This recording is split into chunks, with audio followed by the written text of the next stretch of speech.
Oregon at Washington. Gosh, what a gem of a game this was. A treat. Goodness gracious. I mean, now we could argue about the coaching decisions of Dan Lanning this game for hours. Everyone has an opinion, right? I will give you my opinion. I think the blunder at the end of the first half was worse than going for it on 4th and 3 in your own 47. Absolutely. I thought that was worse. Take the 3 points, man. Why would you not take the 3 points there? I don't think there's any reason not to, unless you I don't know, man. I don't know. I just find 4th and goal on what they're 5 or whatever. I just find I'll take the 3 points rather than chance at 7. But granted, Oregon's a risk. They're a gambling team. I mean, they went for 2 right out of the gate. Their first touchdown, they went for 2.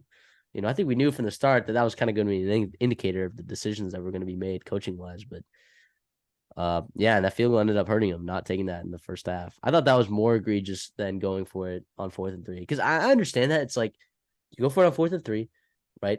If you miss it, right, and then Washington scores, chances are there's going to be time left on the clock, and having the information, right, and having the time to go down and score again, right, versus it's kind of I don't know how to describe it.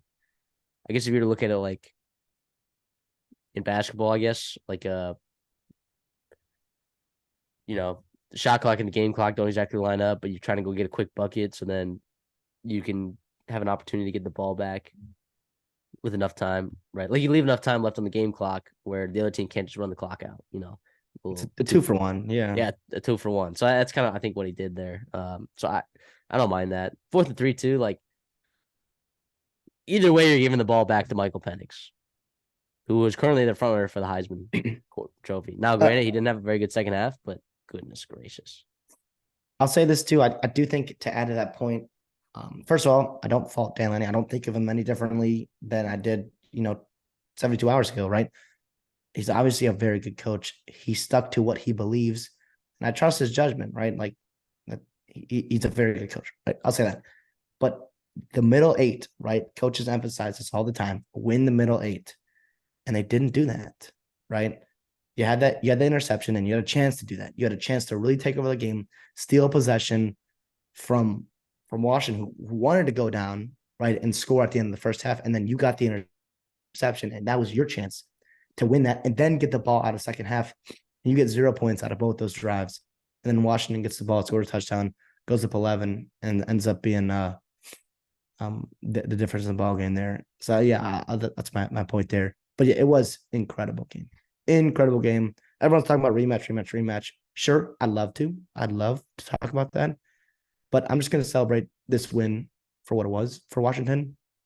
Fantastic home environment. Recruits galore were there. The Pac-12, right, sucks. But they put on a very nice showcase to the national media and the national world that, hey, there's some really good football being played out on the West Coast here. Obviously, they'll bring that to the Big Ten when they come next year. But, yeah, and then for Oregon, pick yourself off the dirt, right? You got Washington State. You got Utah. Right? Doesn't get much easier from here. Obviously, Oregon State at the end of the year, and sure, USC in the middle there. But, yeah, both these teams look like the best teams in the Pac-12, but also a lot can happen. Washington gives himself that cover as still have no undefeated record, right? No losses there. But, wow, I mean, these quarterbacks were incredible. Playmakers made plays. Bucky Irving, man, I want to give a shout out to him. He's incredible. Right, we've known that from the start since he was a freshman at Minnesota. And he's over at Oregon doing great things, which is fantastic for him. But, yeah, it was just awesome. It was really, really awesome to watch. Adunes, Jalen Polk. I mean, Troy Franklin. I mean, this was just weapons galore. I mean, all guys are going to be playing the NFL. There were still nice quality defensive plays. I'll say that. I thought in the second half, both teams made some nice adjustments, and you saw some teams make some plays. Obviously, get stops when you need them. And for Washington, end up getting that last touchdown to win the game. But yeah, this is awesome. Kalen DeBoer, right? Dan Lanning, 2 coaches that we talked about on this offseason as second-year coaches that are making that jump into really, really good programs. Really, really good programs.